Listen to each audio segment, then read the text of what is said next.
minutes. Get my script here. So good afternoon, guys. Good evening for you. My name is Claudio. I'm calling you from Washington, D.C.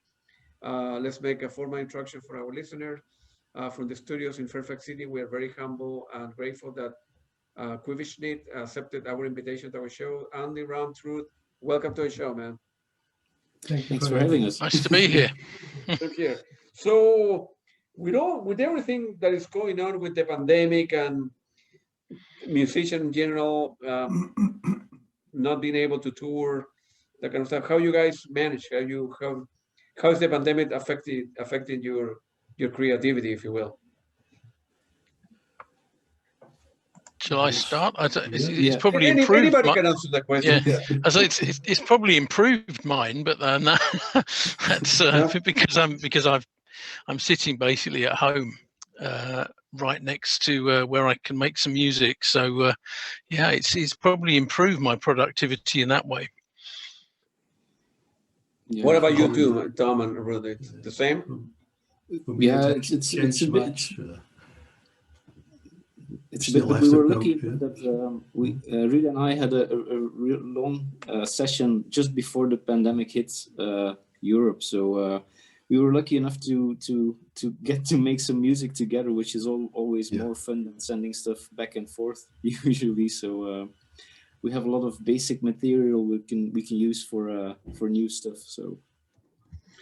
And then you guys do like everything on your own and they put it together? How that works? Well, like Tom said, we do a session together, Tom and I, and then we have a basic recordings that can be sequence based, but also ambient stuff without sequences. Yeah. And then we get everything on a hard disk recorder. And then the tracks are sent to Andy, and then he is adding other stuff on top of it. But he also does the mastering and the mixing. I got you. And then you guys are, so Andy at home, getting the pieces for Tom, for Ruud, and he put his own pieces and then try to put it together, and then go back to the three of you to view it. I don't like the part, and then go back and forth until it's final. Yeah. That's pretty much it. Yeah, we've sort of done that quite a lot, really, mainly because we live so far apart. Yeah. Belgium, the Netherlands, and the UK. So it's not that easy and that quick for all of us to get together.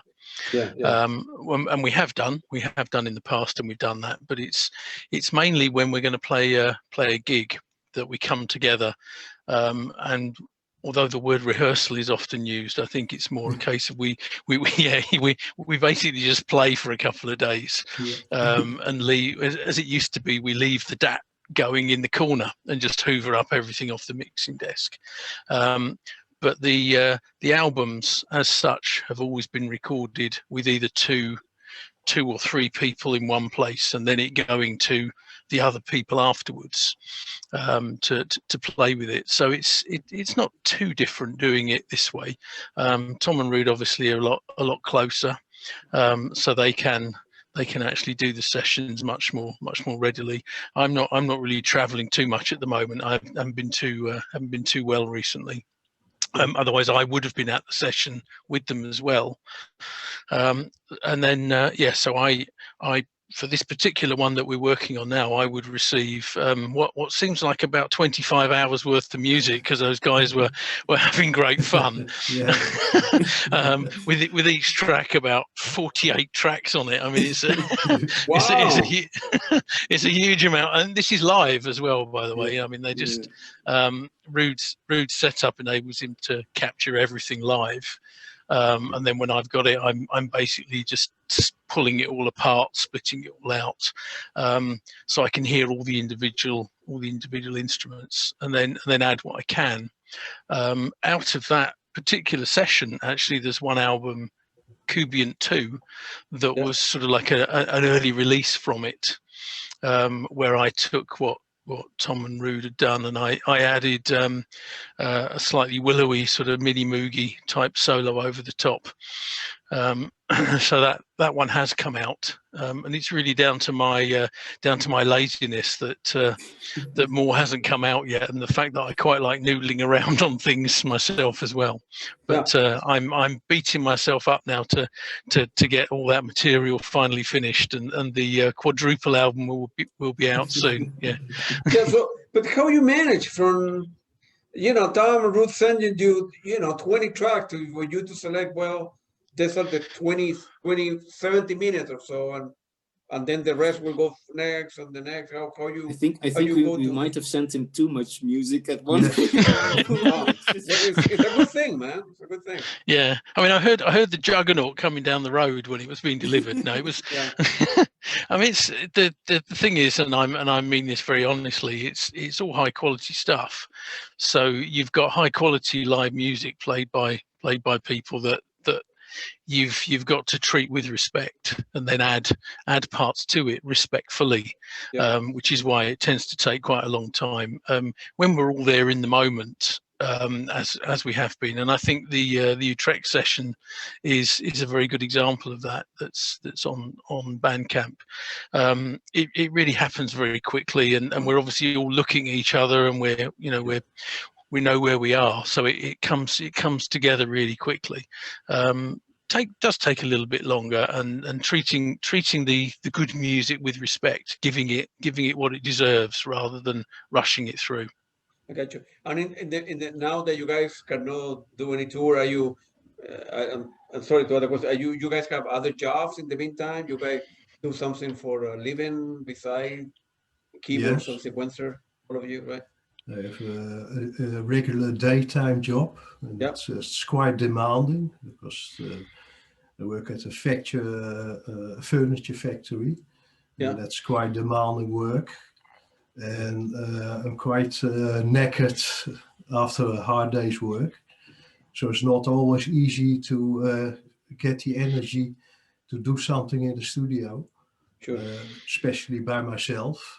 And that's why I prefer doing music with other people, and also the spur of the moment. That's what we just see what happens, and then we have some basic material, and then we send that off to Andy, or in my case also to Gert Emmens, because I also work with Gert Emmens. And he fills in stuff in his own studio after we do the session. And sometimes that means completely redoing his own parts to come to a better result than we initially recorded. So we just mind quality. We want to have quality stuff released, so to speak. Not just record something and throw it out in the world. True, absolutely, man, absolutely. Yeah. And then what about you, Tom and Andy? You guys have other jobs in the meantime that you do? Yeah, we all have regular day jobs. I'm an architect by profession, so because this kind of music has always been a sort of niche music that's not really very, very well known. There's a small audience that really loves the music, but it's not really viable, I think, as to make this music and really making a living out of it. I think there's only the big names such as Tangerine Dream or what's left of Tangerine Dream, and the big names like Jean-Michel Jarre and Vangelis and stuff, and people like that who are really professional musicians who can make a living out of it. But our kind of music is well, the audience is quite small, I think, at the moment, but it's still a nice audience because you can interact with the people. You know most of the audience. It's a fun niche market to be in, I think. The same people that sort of follow you when you do a gig in London or in a different part of London or part in the UK, there's kind of, you recognize the audience. They're not them you know. Oh, it's yeah, it's a very as Tom said, it's a very niche audience. Yeah. I think you tend to know most of them as friends, actually. Yes. Yeah, certainly over the years. I mean, we were all audience members ourselves, which is sort of how we met through the festivals in the Netherlands during the late 90s and the early noughties, I think you would call it. Yeah, so that's really it. I mean, we all work. I work as a project manager within the UK government, which is a full-time job. As I said, I'm quite lucky. I'm sitting here working. We in the UK, we're not.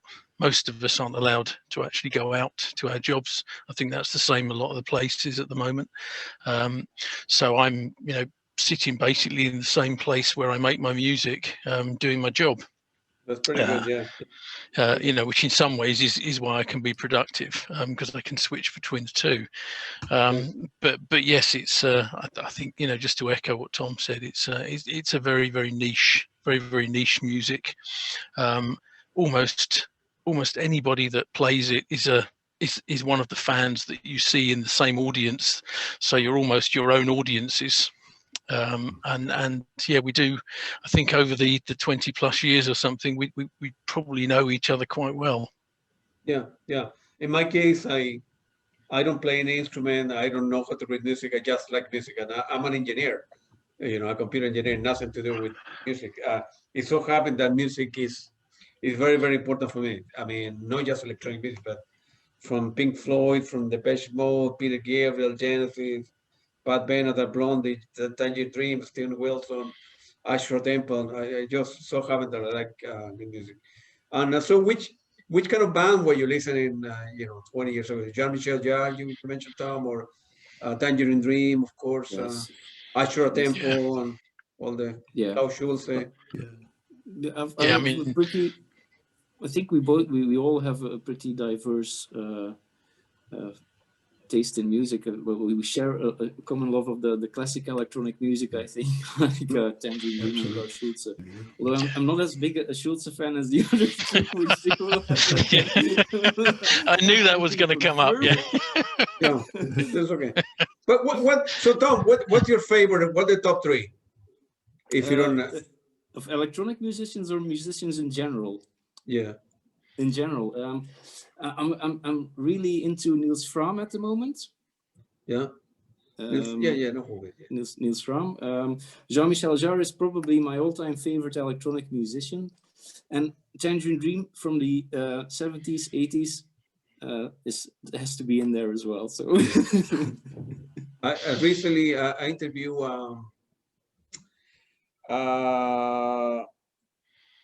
Thorsten. Yes. Like a couple months ago, about 6 weeks ago, and then he's very good. I mean, I love Tangerine Dream. Of course, Tangerine Dream right now, or 10 years ago, 20 years ago, it has evolved over the years. Yes, certainly. I quite like what Tangerine Dream is making now, but it's evolved. It's been different bands throughout the ages, I think. I mean, I can follow the idea that it's a sort of a concept that's constantly evolving, but it's still different bands from in different periods of time for me personally. So and then they play. So it's Thorsten. There is a Japanese lady who played the violin. I cannot remember her name. And there is another famous guy, Ulrich. Yeah. And of course they got Paul Frickers now as well now. That's right. Okay. Yeah. What about you, Andy? What are your top musicians? I quite like a wide range of music. And I did actually spend 10 years playing in a blues band as well, playing guitar in a blues band, which when you listen to what I do in early KUBUSSCHNITT, you can hear the blues guitar coming through, which is always interesting. It's hard to hide it sometimes. So that was a huge a huge love of mine, and obviously the classic. I love classic, the classic rock, stroke progressive rock, Pink Floyd, things like that. And then in terms of the electronic music, I'm a huge Klaus Schulze fan. Yeah. For me, he's absolutely up there. You know, just like Tom, obviously, and I came to a realization with Tangerine Dream that I really like, although they've had this huge 50-year history, I really like probably a very, very small subset of it. I mean, it's good, but I kind of like the years 71 maybe to 85, 86.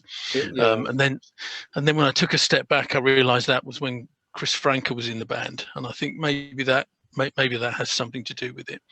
That they've become a different band over the years, really, and I think it's very hard to compare the sort of mid to late 70s band with sometimes even with the sort of 80s band, and certainly the 90s band, and where they've gone. So it's not really fair to compare them like for like. So yeah, huge Tangerine Dream fan, but of a period for me, really. I completely agree with you. Now in the last, I don't know, 15, 20 years, it's too commercial. They did a lot of very good soundtrack like 50, and they have at least 200 CDs out there. But absolutely right. You're right, Andy. They the early stuff was the best. You know. Yeah, I mean, for me personally, and yeah, sorry, Ruud. Yeah, I still like some albums when Johannes Smeuling was a member. Yeah. Somewhere around Hyperborea. Don't know how you pronounce it exactly, but but the best period for me is indeed early mid 70s, when Peter Baumann was still a member, and Chris Franke. And I'm obviously a huge fan of Klaus Schulze, also from the early days. That's from Irrlicht, his more ambient style. In X or in June are for me the last albums that I really like. And that's about it. And also a huge fan of Michael Heunig. He is probably the one who influenced me the most with sequencing, designing sequences. Even more so than Tangerine Dream and Klaus Schulze. Yeah. You mentioned Michael Honig, right? How you pronounce it? Yeah, that's one of the people that I want to get a hold of. I was telling Andy, man, you're aiming very high, man. It's very impossible. You know, right? Of course, if I was to strive for the best. That's right. If I was calling from the BBC, that would be very different, right?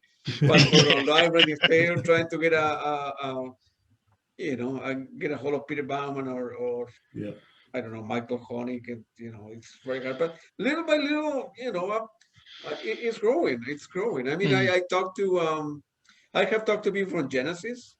Oh, great. Toto, Jean-Luc Ponty, a French violinist.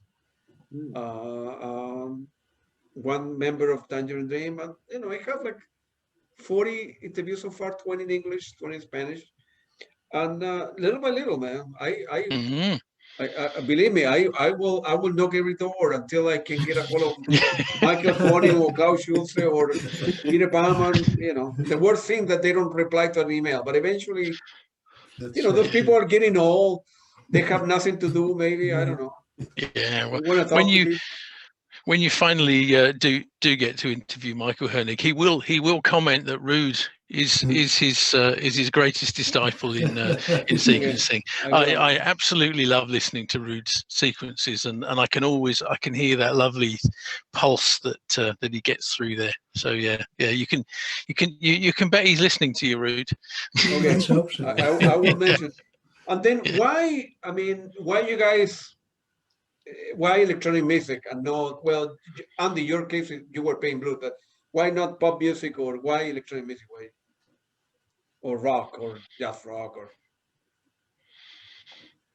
Yeah, I don't think I can answer. It'll have to be one of you two on that, because I started differently. You knew, Tom, when you were little, that you like keyboard and sequencer or playing the piano? I think actually, I think it was one of the Jean-Michel Jarre albums or concerts on television that really got to me, and also a lot of the electronic sounds of the 80s probably influenced me, because I'm a bit younger than the other two. Yeah. But I've always liked the weirdness of sounds of electronic music, and the element of sound design in music, which is, I think, more prolific in electronic music than in other types of music. But it's not that I only, it's just what I like. It's just what I like making as well. So there's sort of it's just something that resonates with you. I think if you like that type of music, it's what you try to emulate or to be, or to find your own way into that universe of sound, I think. And what about you, Ruud? Did you knew early in life that Yeah, I was 9 when I was introduced to Phaedra of Tangerine Dream. Yeah, And okay, that yeah. was because my brother bought all these alternative records. Yeah. With these electronic bands, so also Kraftwerk and Tangerine Dream. And I remember vividly that I was reading a book about dinosaurs. Well, in the background, Phaedra was playing, and it fitted perfectly to the pictures of the book. And so it was a sort of mind print. And I decided that when I would grow older, I would do this kind of music as well. And even professionally, but unfortunately, when I started, the main thing was already over. So, but I knew that when I heard that music for the first time, that was the music that I wanted to listen to. Also, prog rock like Genesis and Yes. Of course, yeah. That I really would like, because nowadays the music is not too interesting anymore. Well, to me, not even most of the electronic music that you can hear nowadays. Excuse me. You like Brian Eno, for example? So yes, I do. You guys like that? And then when you guys started, I don't know, 15, 20 years ago, it was difficult to get a used synthesizer sequencer. I mean, I know the Moog, they were very expensive, but it was difficult to get started, or you pretty much began playing piano, and then from piano you went to keyboards. Well, I was, like I said, early in the early 80s already. Yeah. The older synthesizers were dumped because everyone wanted a Yamaha DX7 or a Roland S50 sampler. So these old synthesizers were quite cheap back then when I bought them. Like, for instance, an ARP 2600 I could buy for what is now 600 euros. Or an EMS Synthi A that I still have for 500 euros. Yeah, it's not that unthinkable nowadays, but I really put all my money into these old instruments, because these were the instruments that the big names got famous with. Gotcha. So I thought, when I have that equipment, I can do it as well. Sure. A bit arrogant, perhaps, but well, like me, I wanna talk to Klaus Schulze. You know, it's you gotta aim high. You know, otherwise nothing happens, right? Yeah. What about you, Tom and Andy? You guys have like a little keyboard at the beginning, or piano lesson when you started, or? You go first, Tom. Actually, no. I started with synthesizers actually, and basically.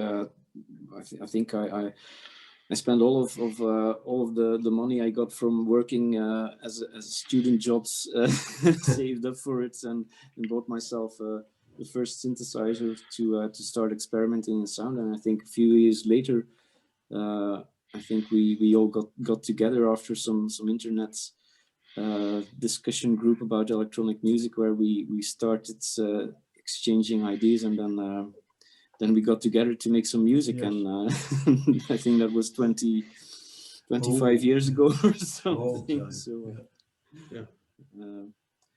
What about you, Andy? You began playing guitar first, right? Or so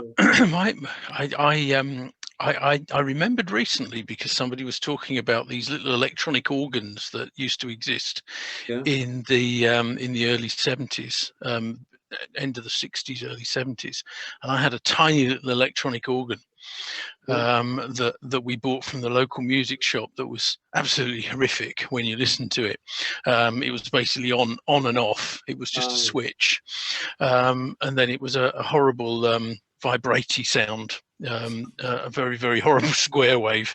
But that was my very first keyboard, and I remember really getting quite excited trying to play that, because we couldn't afford a stylophone at the time, if you remember those. And then just to sort of bring in the electronic music album as well, which sort of led into it. When I was I think 15, I borrowed a friend's brother's copy of Rubicon, and my world changed. It was like, what is this music? Where does this come from? Because I was already into Led Zeppelin and all the sort of rock music, and had a very early guitar, a copy of a Fender Strat when I was 14, 15. And then suddenly I heard this music that was from another world. I wasn't reading a book on dinosaurs, sadly, at the time, but it was like, wow, where did this music come from? And that quite literally just knocked me sideways. And I continued to want to play the guitar and listen to that kind of music. But then in parallel, I had this other music going as well, and discovering those early Tangerine Dream albums, and discovering the early Klaus Schulze album. The first one I heard was Picture Music that I got from our local library, that was in horrendous condition. I mean, you couldn't really hear the music for all the scratches and the pops, but he looked so cool. He had his roll neck jumper on and his long arms over the keyboards, and I thought, oh, this is good. I want to be doing this. And then the next one I bought was Cyborg, and I thought, oh, hang on. And it took me a very long time to come to terms with that album, but when I did, it was quite jaw-dropping. And then the sort of guitars and synthesizers went in parallel for me. And then I bought, and they very, very literally came together, because I bought an ARP Avatar, which was was basically an ARP Odyssey, but without a keyboard and with a guitar interface on it. It was awful. It didn't really work. I did buy a sequencer. I think I bought a Roland CSQ sequencer, hooked it up to the Gate CV on it, and then just used it effectively as an Odyssey, and then play guitar over the top of it. So I was trying to recreate my very own Encore as a youngster. And then I went to school with somebody who had an old Yamaha CS10, I think it was, and we used to go into his garage and make horrendous noises for hours on end. And I think somewhere cassettes exist of that, but they're never going to see the light of day. And then I sort of moved into the Roland gear of the time, because I thought I'll try that. The TR-606, 303, 202, 101, all that sort of stuff. And some of it was quite good, and I've still got some of it. But the one thing I really hated was the 303 that I sold for almost nothing. And then about a year later, they were going for £1,000. So, yeah, but that's the way of these things. I really didn't like it. And then I guess the next thing for me, I finally bought a polyphonic synthesizer. I bought a JX3P that was huge. Still got it, absolutely huge, proper wood. A real solid keyboard that if you dropped it on your foot doesn't survive, kind of thing. And I studied electronic engineering, and for my final year project, I built myself a MIDI interface and wrote some software to act as a little sequencer, using their that particular synthesizer. And then sort of from there, the two things went in parallel, playing guitars and playing synthesizers. And I really switched mainly to guitar and blues, bluntly, when Tangerine Dream became a group that I didn't really enjoy very much anymore. So I sort of started listening to other sorts of music. Yeah. That was a long answer, Claudio. Hopefully that was interesting. No, okay. So I assumed that you like, well, you know, for sure, you know, Ashura Temple. Oh yeah, I mean, absolutely and completely, yeah. Yes, yeah. I'm a total fanboy. Yeah. Yeah, and what's Manuel Goshin, if I'm pronouncing it correct? Yeah. There's a track on one of our early albums that's called Manuel Gear Change. That if you haven't discovered it yet, Claudio, have a listen, and you might you'll realise that I'm quite a fan. Yeah, I bought all your. It was on a special on Bandcamp. Yeah, a very good price. And I bought all your very stuff. Good price. Yeah. Were very expensive, like 19 albums for $20 or $30, whatever it was.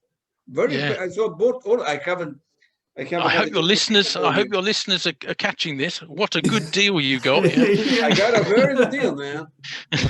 Deal of the century. Yeah. That famous Manuel album. Well, is what, E2, E4. Yeah. It's. Well, I have listened to it. I have like 3 different versions on it. There is one live that I bought on Amazon or one of the websites. The guy is very, very good. He's the maestro. Yes. Yeah. Yes. I was very lucky. I won tickets to go and see him do the 25th anniversary of that at Berghain in Berlin. In Berlin, right? Yeah. Which was really good. I mean, that's an interesting place to see an electronic music band. Yeah. But I think let's say the geeks and the middle-aged men took it over for the evening. But it was, I mean, that was a great gig. That was the first time I'd seen him, and I've seen him quite a few times subsequently. He doesn't tour that much here in the United States at all. And I never seen the guy. I would love to interview him. You will, yes. Yeah. And then I would love to see him play. He doesn't play anymore. I mean, very small gigs here and there, but. Yeah. As a matter of fact, I'm going to be interviewing in a couple of weeks. I forgot the name. One guy that he was part of the Ashura Temple. So I'm hoping he can put me in touch with Manuel. I would love to interview the guy. Yeah. Sakiro. Huh? Lutz Ulbrich. Yeah, I think that's the guy. Yeah. Difficult name for me to pronounce. Yeah, the other guitar player.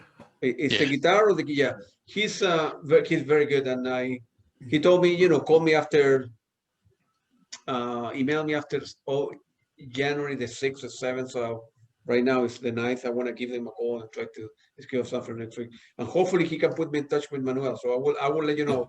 Okay. And all my interviews are going to be posted on the slide, so you can download it, watch it, and then. But Manuel is a hero of mine. We'll be listening to that one. Yes.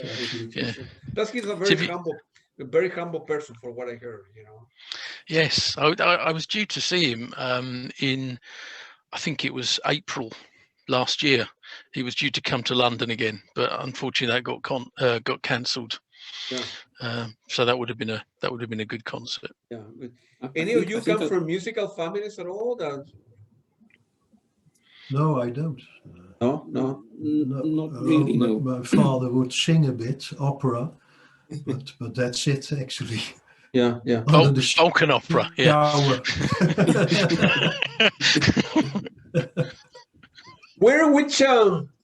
Which is your favorite city to play when you guys? I don't know how.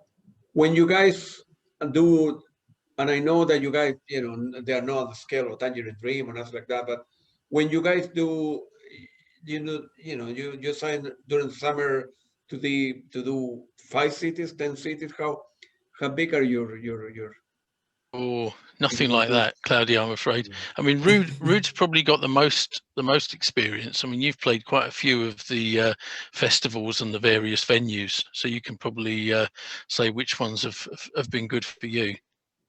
Well, with Marcel, with Free System Projects, we played a lot in the UK. Yeah. Almost every year we did concerts over there, but also in Belgium and Holland, and not so much in Germany, but at least the majority of the concerts have always been in the UK. And that's about it. 250 people, 500. At festivals a bit more, but when we did solo concerts, about 250 people, 200. Like a small theaters, if you will. Small venue. Yeah. Like at Jodrell Banks, for instance, planetarium concerts, and these kind of things. And then when the three of you play together, how big are the gig? How many people attend? I think probably the biggest one. Perhaps? Yeah, I think Alpha Centauri was probably the biggest one. You're sitting on the steps, I believe. Well, yeah, and therein lies the funny story where I was at the back because I had my guitar on a transmitter. So we thought, oh, it'd be quite fun if I hide my guitar behind a curtain at the back of the venue, and then I'll strap it on and walk down the stairs to the stage, which is fine. But of course, it was so full that everyone was sitting on the stairs, so I couldn't get to the stage. So for the first 15 minutes, I think, of the concert, I was trying to kick people on the stairs to try and get down to the stage. But yeah, that was really full. I mean, that must have been quite a few hundred people, I think, in that venue. Yeah. Wow. And then, how you guys met? How you got to know one another? Or began? I don't know. I think your band was a quartet for a minute. Was another member of the band, right? Yeah, we started off. Yeah, we started off that way, and then most of the concerts, I think, usually ended up being three of the four of us, because we couldn't all necessarily make it all at the same time. So the first I think 3 studio albums were all four of us, but the live albums were usually only 3 of the 4 of us, and then the very last album was just 2 of us, Tom and me. So yeah, I mean, I'll start off and then you can dive in.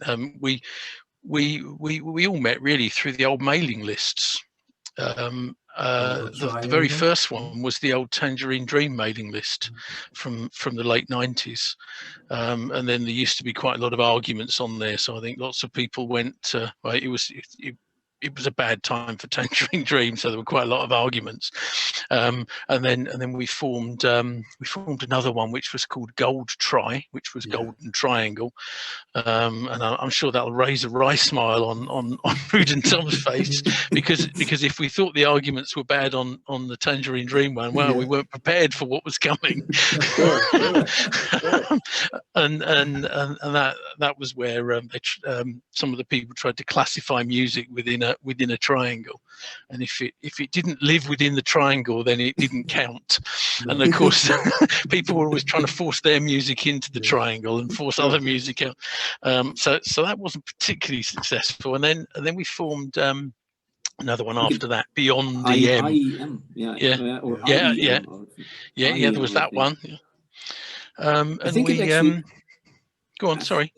I think we actually started a sort of with a few people from that mailing list. We started discussing the idea of making music together over the internet. But at that time, the internet was, well, mailing lists and reading email and having a horrible dial-up connection with the mouse, where you could use those lovely 90s designed type of Internet Explorer pages. That was about all the internet was about, not really real-time video chatting or even real-time downloading of music. So it was about 3 hours. Go on.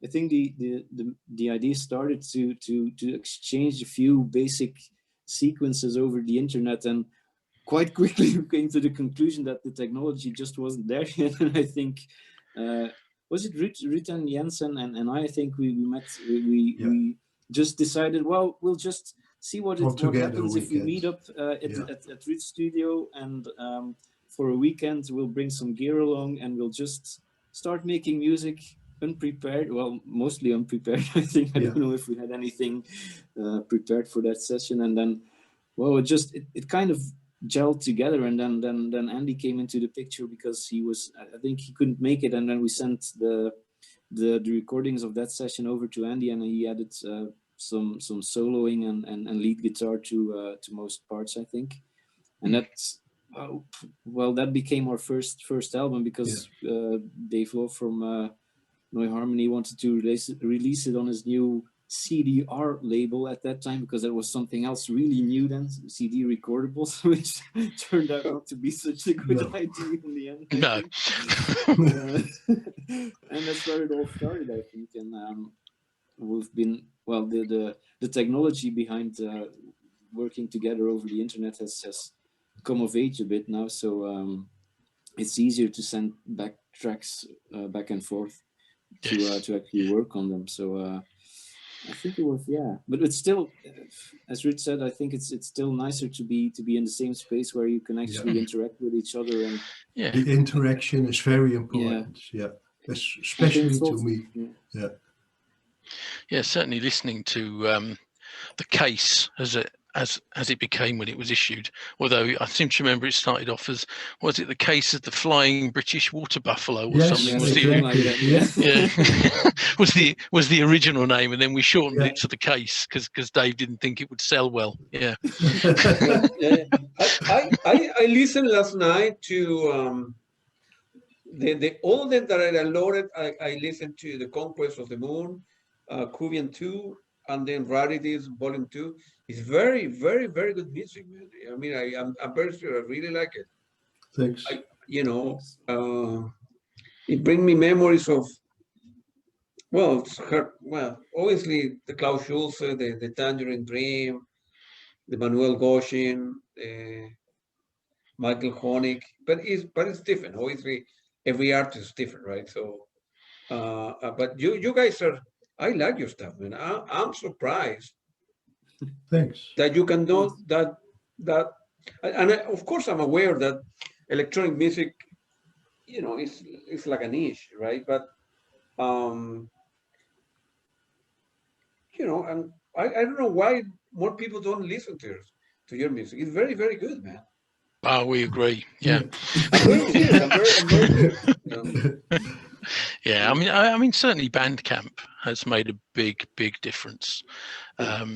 And since I started putting all of our old stuff on, and all of, I call them rehearsals, but as Ruud says, it's really people interacting live and having fun, and so they're probably some of the best live music that we've done is in those sessions, because they are just recorded to DATs, and the studio stuff is pretty much all live, just usually with whoever couldn't make it overdubbing a few bits and pieces on, and I think the core of it really is that live interaction. And I know Ruud, you certainly do come alive when we're doing stuff. I remember when we were doing the rehearsal stuff for when we played in Exeter. Yes. We just put so much good stuff down live, the three of us. It was it was really good.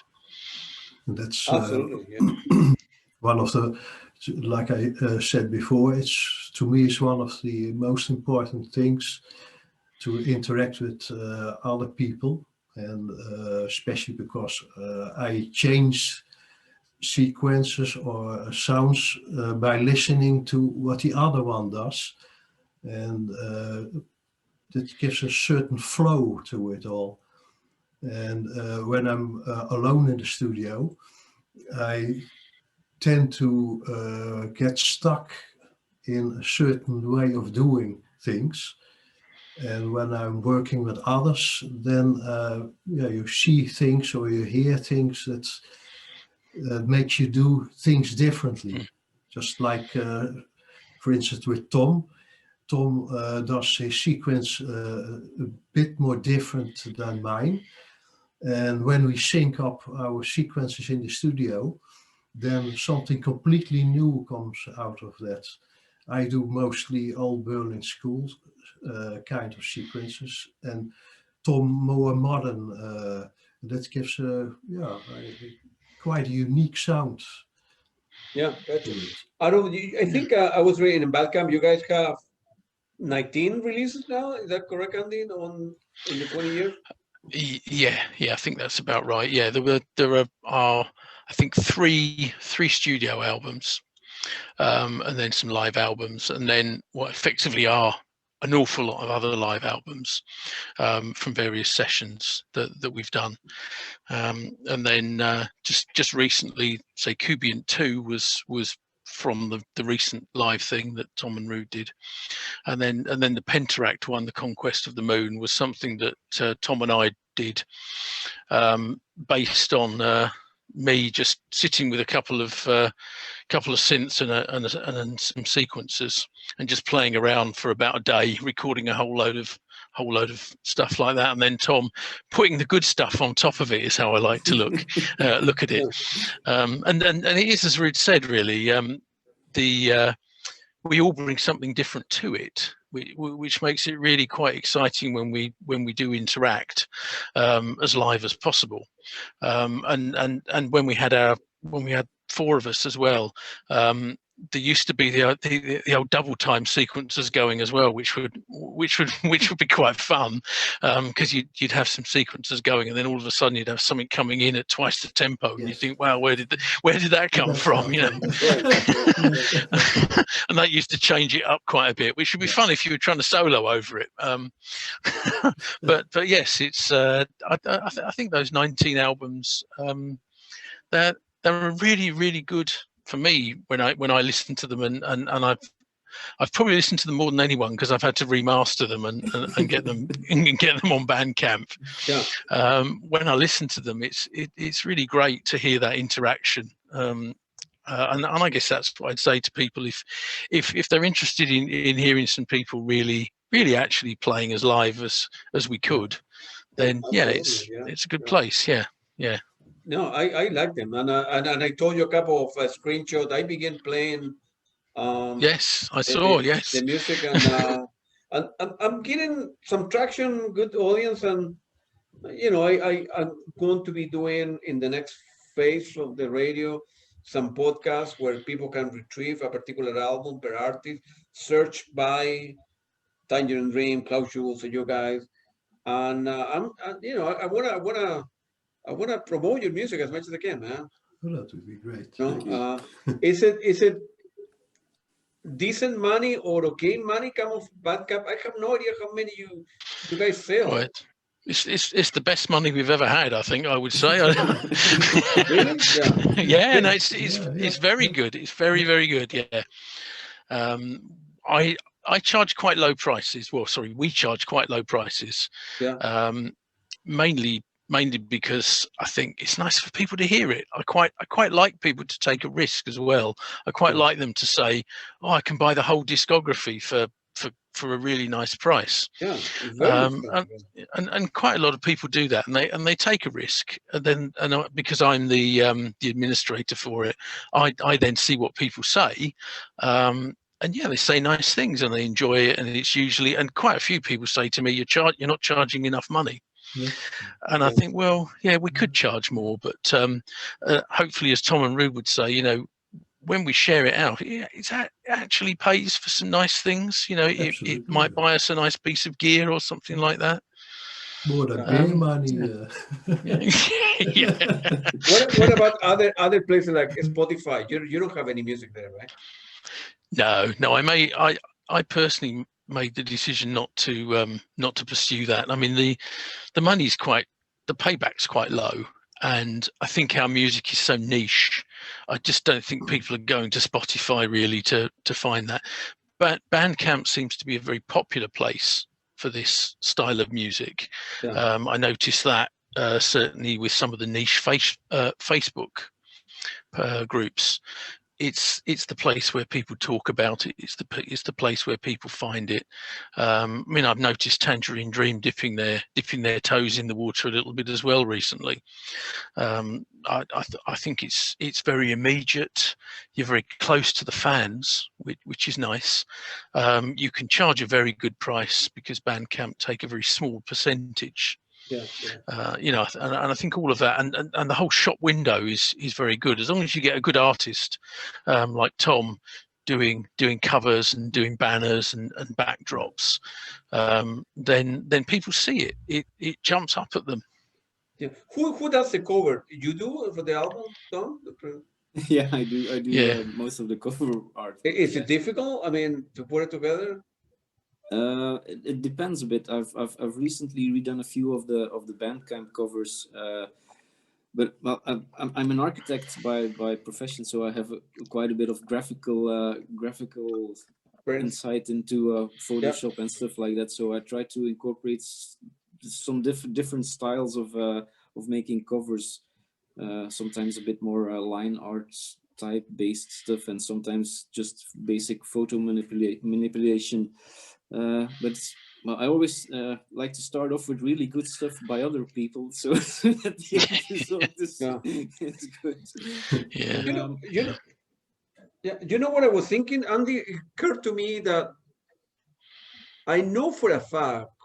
Well, I don't know for a fact, but I would like to believe that people are willing to pay more money for your music now that you're more known than before, right?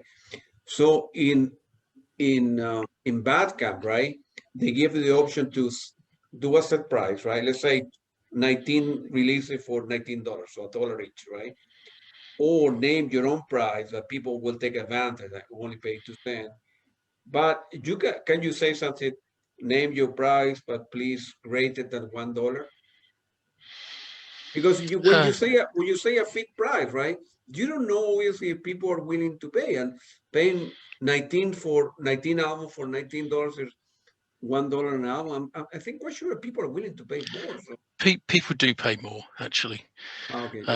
Quite a few people are very happy to pay that little bit more, and the people who've dipped their toes with just albums rather than discographies. Yeah. Part of my thinking is I quite like them to be able to then buy the discography without feeling that, oh, I've bought 1 or 2 and now it's going to cost me an awful lot of money because I've already paid for those 1 or 2. So and I see that quite a lot. I see people buy 1 or 2 and then they effectively buy those albums again when they buy the discography, and they put a bit more money on. And people do pay more. I mean, that's the nice thing. That's the nice thing about it's a minimum price. Quite a few of them, and my own music as well. I usually put it on at name your price initially, which is you can have this for free if you want it. And you'd be amazed how many people still pay for it, and pay very well for it. Yeah, and I don't mind. I always make a point of saying, if you want this for free, please take it. I wouldn't offer it for free if I didn't want you to have it for free, so you don't have to feel guilty. And I usually take off the bit that grabs their email address as well, because that always feels like a bit of a guilt trip. You know, oh, he knows I'm not paying, but I always take all those things off.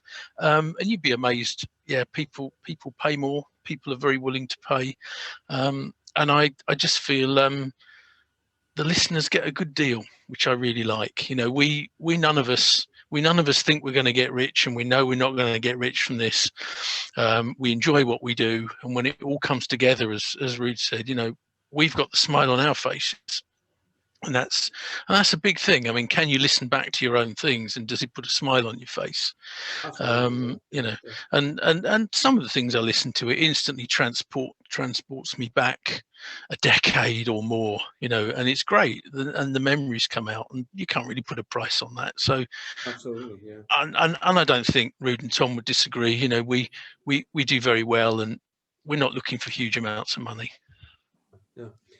Why, a stupid question, never understood, why Berlin, and why Berlin is the mother of electronic music? I mean, as opposed to, well,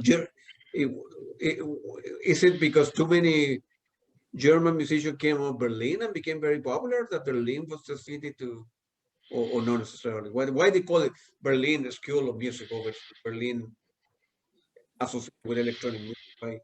Why is the reason of that? I believe it's something to do with the war. And don't mention the war. oh, sorry. Yeah. Oh, there. Shut up immediately. That's a British joke, Claudio. Sorry. Yeah, well, we have our own problem here. Yeah. Anyway, they everything lay in ruins, and they didn't want to do any copy of American or English or whatever music, so they just invented their own. And why it did happen in Berlin, well, I don't know, but it seems very fertile ground for new kinds of types of music, not only Berlin School. Yeah, Yeah, go ahead. there were a few other ones. Düsseldorf for Kraftwerk, exactly. Yeah. Cologne for some of the more beat-driven things.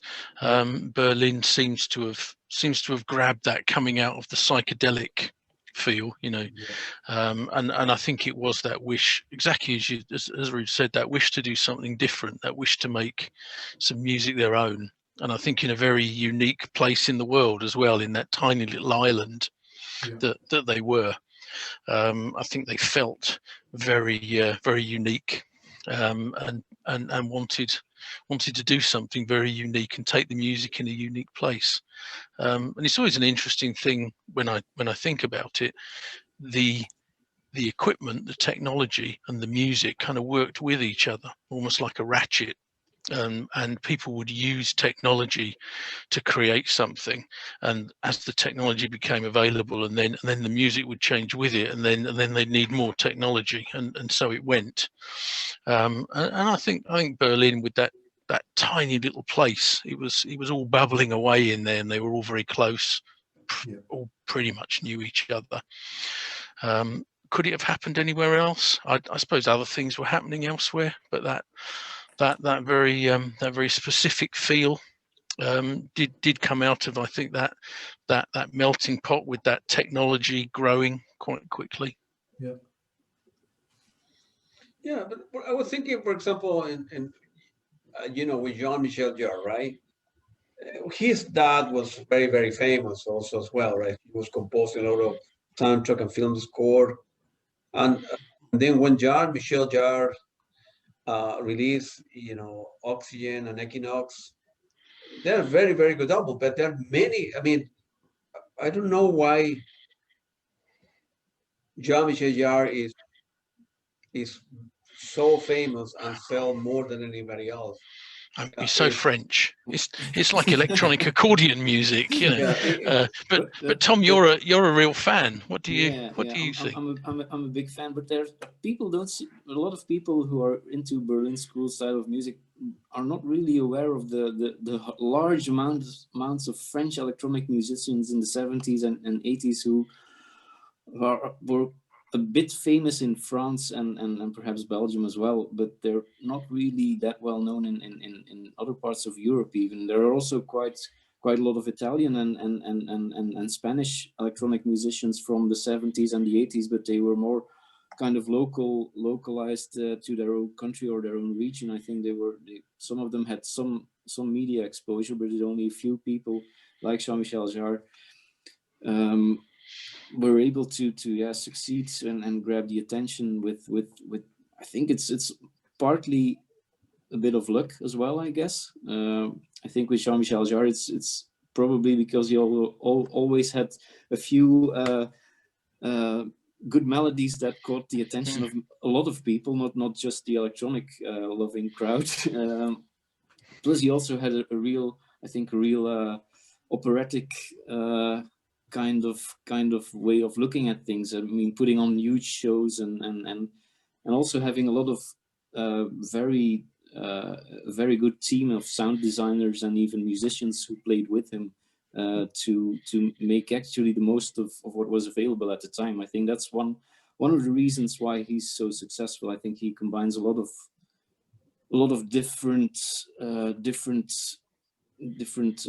types of innovation in his music. Not always his own innovation, but he seems to have quite a good sense of what's new and what's interesting and what kind of new trends are coming up. I mean, his music has been very different from time to time. I know a lot of people only that's like a big difference, right? So he's a very good musician, but he has a very good strategy, right? The show, the design, the lights are, he does it better than anybody else. But besides the Oxygen and Equinox, the other one that he didn't shine, and the latest stuff, it's just okay. I mean, I'm a real fan, so I have it, but I have, I don't know, like 100 CDs from Tangerine Dream. Probably 20 are good. The rest, that garbage. I'm sorry to say that, you know. Hopefully Tangerine Dream will not be they'll be hunting you down. They're real good. I can compare, you know, your guys' stuff music with are better than 50% of the Tangerine. And I have a lot. I have a big music collection, like you can see in the back, and I have 4th floor of music, and you know, if we take, I don't know, hold on, let me.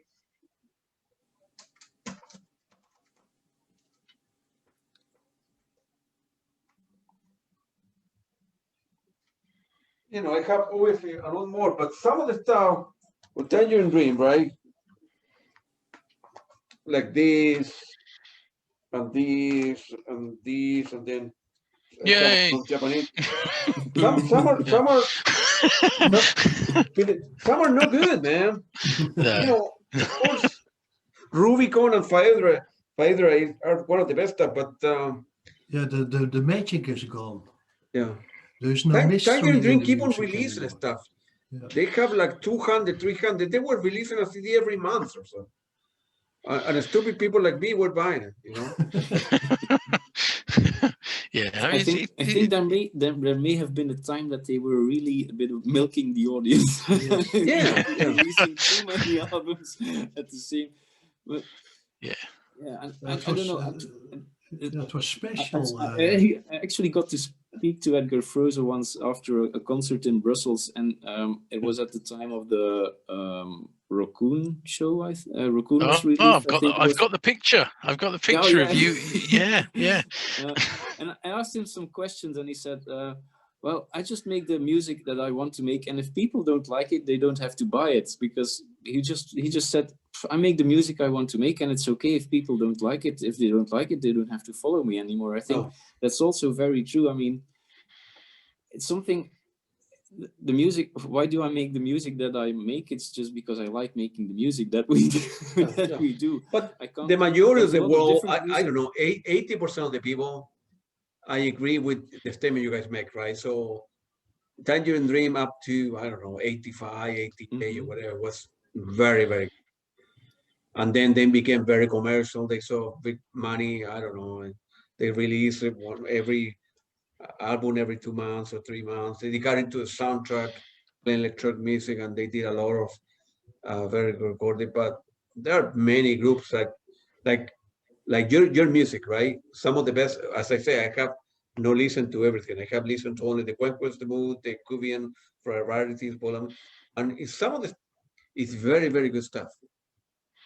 I mean, maybe it's a matter of you guys getting, easy for me to say, right? But getting a better promoter, developing a better strategy, definitely, or even just a strategy. Yeah. Yeah, right. You know, you gotta play the water with Spotify, right?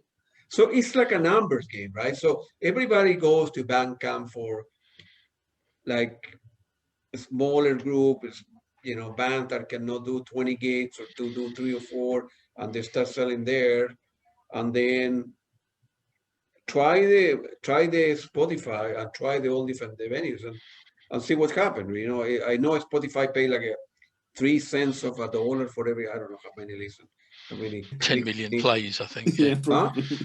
I think it's 3 cents for 10 million plays, or well, yeah, well, yeah. I mean, it's a rip-off to begin with. But, I'm probably being generous. Yeah, yeah, and put a good strategy together.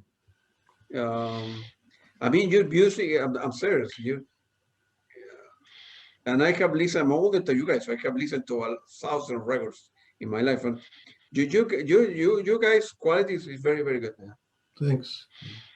yeah, and You need to market it different. Be them with a person who can help you out with strategy, build a new strategy, look at live, look at different ways, get into soundtrack. Many people go into soundtrack path, and you know, film score is also a way to be. I interviewed several people from Spain that are into film score and trance soundtracks and very good stuff. I mean, yeah, I did start trying my hand at that. Interestingly, I took I think it's that classic film of Berlin in the 1920s. For life of me, I can't remember the Himmel über Berlin. Yeah. The Sky Above Berlin. And it starts off on a train journey into Berlin. yeah. So I actually dropped it into my work, my Reaper, my digital audio workstation, and then I put some cues on, and I started thinking, so what kind of music would I play here, and what kind of music, and how would I link that? And then I realized just how much work there was in doing it properly. So I stopped that, turned the sequencers on, and jammed for half an hour. But being serious, I mean, it's a very interesting thing, but speaking for myself, it takes a different discipline. It takes a discipline of really watching the film and sort of trying to draw out an emotion from it and transfer that emotion. My own personal opinion, I think, to do it properly, it's very interesting. Whenever I listen to some of those whenever I watch some of those 80s films with a Tangerine Dream soundtrack, I really don't like the soundtrack. I know I'm probably going to get strung up by the fanboys for this, but I'm enjoying the film, and then all of a sudden I hear part of an album that I recognise, and I think no, and what it does for me at that moment, it knocks away the that whole fantasy of the film, or that being in the film, because suddenly I'm hearing a Tangerine Dream album. So it's a very personal thing for me. So I struggle really with listening to them as a soundtrack artist, and I know they've done some good stuff. And even when they did an original soundtrack, of course, now I've heard it as an album. Thief is a good idea. I saw an excerpt of Thief recently, which was a really good bit of film. And there's that ratcheting sequence going full blast in the background. I think, no, I'm listening to the sequence now, and I'm not I'm not watching the film. So it's interesting. Torsten's done some nice soundtrack work, actually. I think Cargo was the name of it. Yeah. So it's and I think it's, without saying it in the wrong way, it's almost being anonymous in the soundtrack. You can have a style, but you've got to be slightly more anonymous with it. I think we'd struggle with that a little bit. We're quite in your face with the sequences. But hey, guys, if you want to do some soundtrack work, you know. You know who Wendy Carlos is? Yeah. Yes. Yeah. Yes. Yeah. You like that kind of music? She did a lot of different soundtracks for The Shine, Yeah. different, Switch. It sort of jumps up at me too much. Yeah, I can listen to the music, or I can watch the film, but I can't do the two at the same time. Sorry, Ruud. Yeah. Yeah, that's exactly what I was thinking. Yeah. And Either one or the other, right? Or the music gotta be sort of in the background, if you will, farther away, so you can put attention to the movie, if you will. Yeah, I mean, I don't really see why she's using a synthesizer to emulate orchestral instruments. Yeah. What Tomita does is something I like much more. But maybe that's not good for a film. But at least I think that it's a better way to do something with a synthesizer than just emulating real instruments. I recently interviewed another guy. Yeah. He's very good, Patrick Leeson. I don't know if you know him, but he did a lot of stuff, very good stuff, like 30 years ago, 20 something. And we talk about Wendy Carlos, and I would love to interview her as well, but she's not doing any interview at all. So. No, that's a tough one as well. That's up there. Yeah. Klaus Schulze about there. Wendy Carlos about there. No, Yeah. it's almost impossible, even for people that kind of know her and want to get a hold of her. I would love to interview. I mean, I love her music, and a good example would be The Shining, right? That she was hired to do the work, and the director didn't like her stuff. They only used 2 or 3 songs, I think, and then another guy put the music together. With Penderecki, a famous musician, and that's what the other spin that I want to take in the radio. Like I was telling you, Andy, I want to, like 60% to be electronic music, the other kind of 15, 20 ambient music. Brian Eno, for example, would be a good name. And then the other, I wanna bring some film score, but not just playing. I wanna do like an analysis on a particular film.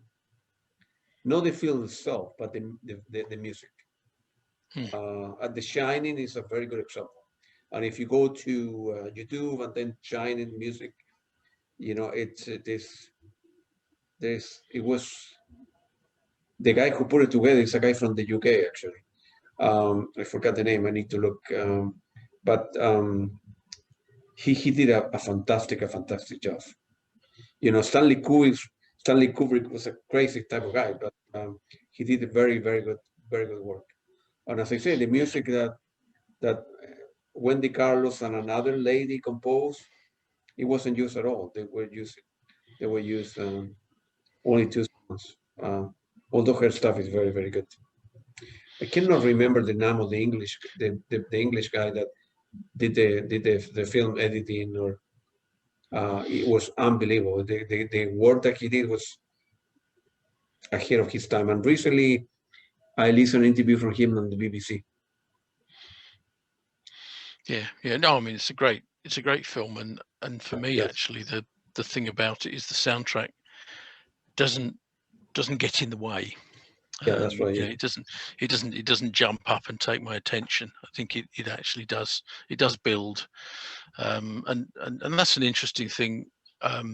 Sorcerer is another very interesting album. Does it work with the film?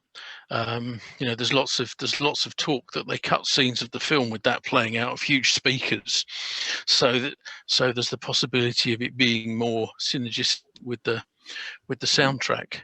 But that's actually one of the few albums again that I can listen to, and when I've seen the film, it doesn't distract me. So I don't quite know how that one worked, but it got under the bar somehow. Is any of your music is available on vinyl as well, or CDs, or just digital, downloadable too? With vinyl, no. We the latest the Penteract album was released on CD because the Belgian Noy Music label asked us to release it on CD, so that's just come out on CD. But we're almost sold out, apparently. I would like to get a couple then. How many you guys did it?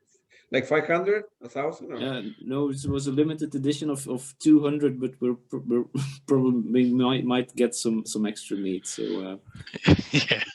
Considering we've just about sold it out, yeah. Yeah. In one day. So you will do another batch of 100 or 200, whatever. Or? We'll have to see, because well, this one is selling quite well. So we'll ask the label if they're interested in making some extras when we're all out of out of copies in there as well. And it might be released on cassette as well in the future. Yes, yeah, there's a possibility. Yeah, I was approached by a one of these limited edition cassette labels for some of my solo stuff, and we also talked a little bit. They turned out they didn't realise that I was in KUBUSSCHNITT, and that and hence I was also on the Penteract album. So he was quite surprised, because he said, "Yeah, I really like that one. I didn't know that was you as well." So we said, "Well, if you want to do it as a cassette," and yeah, I think he's very interested. Bit my hand off, as we say in the UK. So yeah, I think maybe sometime in the summer that might come out on a limited edition cassette. They're about 100 copies, and he's going to take a couple of my solo albums, which tend to be quite short, and he's going to do those as a limited edition cassette as well. But yeah, we haven't quite gone down the vinyl route yet. Maybe 8-track cassette before that, but yeah, we'll have to wait and see. Yeah. And CDs, only one, the latest one, the Conquest of the Moon. That's what you're saying. That's the only one that's available. Some of the first 3 were on CD. The first one was on CDR, the case, and then the Cube and the Singularity were both issued on CD. I mean, I think they're very rare now, very rare, and I have seen them changing hands for reasonable sums, which is one of the main reasons why I put them out on Bandcamp, really just to sell them a lot more cheaply to people who were willing to. I mean, it's silly paying a huge amount of money for something. Here's the music. You can pay a few dollars for it rather than $50 or something. Yeah. What about you, Ruud? You release your stuff as well with the other people that you play? Yeah, I release CDs with Gert Emmens. Recently we did excuse me, we did a triple CD, and it sold out within a month. It was limited to 300 copies, but it sold out very quickly. And we did another one that was also a good seller, also a 3 CD, and now we're aiming for a 5 CD set. Very limited edition. And, well, you're doing well, man. Yeah. Yeah, you got to make a few more, Ruud. You got to make a few more. Yeah. Yeah, 200. And of course, with Free System Project as well, with Marcel Engels. Yeah, 300. I suppose they will, or 200 go fast, right? Well, you need to do is a trade-off, right? So if you do 1,000, you're stuck with the 1,000, right? Because yes. The company will charge you whatever. The same. It has to be a limited edition also, because they're not very cheap. Production costs for these CDs are quite high. Especially the Glassmaster is very expensive. And when you have 3 Glassmasters, that makes up 75% of the total production budget. So you have to be sure that you are selling them as well. Right. But how much is the cost to put one? $3, $5? 3 CD, 1,700 euros. Yeah, but for how many? For 200? For 300 copies. 300 copies. Okay, so less than $5 a piece, right? Yeah. So you need to make sure that you sell to make it worthwhile. Putting up 200, 300. Yeah. Where are any of the other CDs on eBay or other places where people can buy? Yeah, I've seen them turn up on Amazon as secondhand. I've seen them on eBay. I've seen them through Discogs. Discogs, yeah, that's the thing. Yeah, some of them some of them go. Some we also had some quite limited edition CDRs around about 2004, 2005, that included one where we played live at Exeter. That was changing hands for huge amounts of money as well. We also did, I think, if I remember, Tom, we sold some limited edition. We sold 50 copy limited edition CDRs that we burned ourselves the night before the gig, and signed them. Some of those are changing hands for big money. And I think did we also do a one-off as well that we raffled? Yeah. So the lucky number 13 who bought the number 13 of the 50 limited edition got an extra copy of the last track we played on that concert. I think the rehearsal version of it. I think. But if you were to sign it, you were to sign it, right? Autograph that, people are willing to pay another $2 or whatever. Yeah, well, we are signing the we're autographing the Penteract album for people. There are some people, funnily enough, and I completely understand it, they say, make it look nice. I think it's my signature. How can I make it look nice? I'll do my best. Mine is horrible. Well, I'm interested. So what do we want to do in the radio, Andy, is the following. I obviously upload the interview for people to watch it. From this, I will send you both the audio version and the video version for your records. And then what I want to do is in a couple of weeks, do like a 2-3 hours special about your music. I need to listen to all that and pick one song for the Conquest, the Cumbia, varieties, whatever. Pick the 3 hours and then play the 3 hours. I play the 3 hours straight, one Saturday or one Sunday, and I will let you know in advance so you can put in your social media, your Facebook and Instagram, whatever you have, and then we'll let you know in advance. So, and then as part of 3 hours, I'm going to be donating 2 or 3 CDs to our listeners and autographs. So definitely let's stay in touch, Andy, and then let me know how can I buy it for you, sign and the same with Ruud. I mean, I don't know the music. So I would like the one that you say that you have a 3 CD or 5. I'm very Andy has my email address, so send me a link where I can listen, and I would like to buy some of the stuff as well. Yeah, I can send you some files of the music if you like. That would be. I want to listen to. What's the other project that you told me you were part of? I forgot the name. I can look in my computer. What? Crikey. So, I mean, between us, we've got Tom as Hypercube, Ruud, as he's just said, with I would say Gert, so apologies, and Free System Project, and then me myself as the Soviet Space Dog Project. Soviet Space, and a few others, but that's the main one. So yeah, I'm very happy to. I'll send you some codes for some of mine as well. You're very welcome. Yeah, and then what are the gigs? What are the plans for this year now, 2021 or 2022? Any live show, real live with audience? I'm afraid I don't do concerts anymore. Really? Because, like I said, the time that I have to spend at work is getting longer and longer, and it's getting more difficult because I get a little bit older now. Everybody, me too. And Ruud, I'm 58 today. I mean, come on. Happy birthday! But maybe in the future. Yeah, I mean, what you can't see, Claudio, is that Ruud doesn't exist from the waist down. That's it's worn down. Like the movie The Alien, only. Yeah.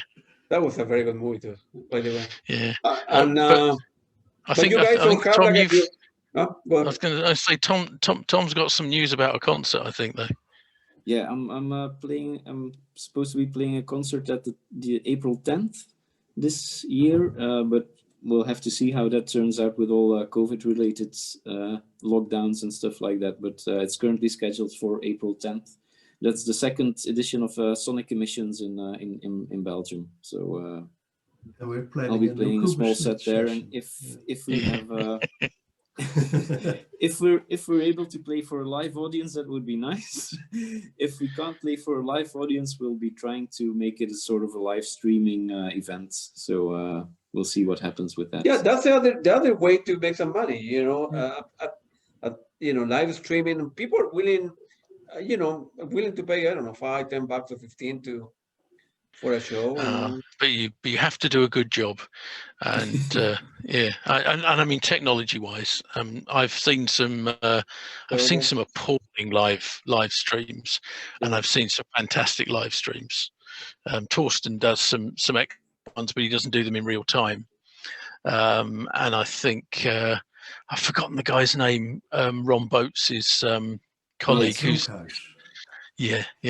who's set up that studio. I mean, that's really good. That's good quality. Where is a good venue to see where all the live streams artists are broadcasting the music? Is any particular venue or? How do you know that Torsten is going to be doing a live streaming?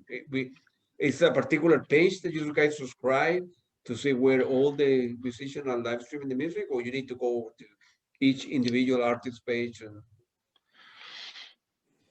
Yeah, I think it's. I don't really know if there's any general electronic music page where you can see all of it.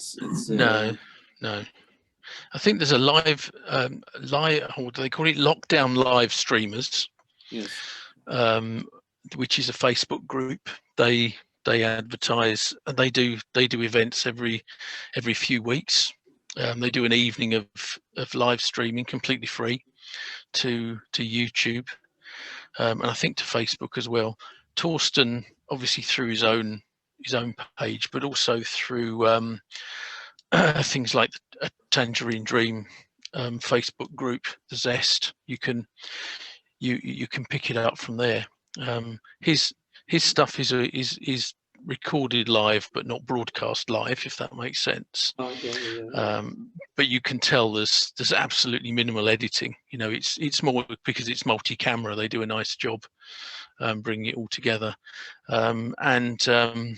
As I just said, Ron Boates' colleague has done a couple recently. I think they've done 3 or 4 now that are completely live to Facebook and YouTube, I think. Really very good, but there isn't just one place for it. Yeah, and in Belgium we've been trying to gather all the resources into the Antenna Festival, and we're also doing some live streams. Well, made for streaming concerts actually. So we've been videoing some performances by electronic musicians and combining them with videos, so that it's more of a concert experience where if you were to go to the concert and hear the music, see the visuals, it's sort of, we're trying to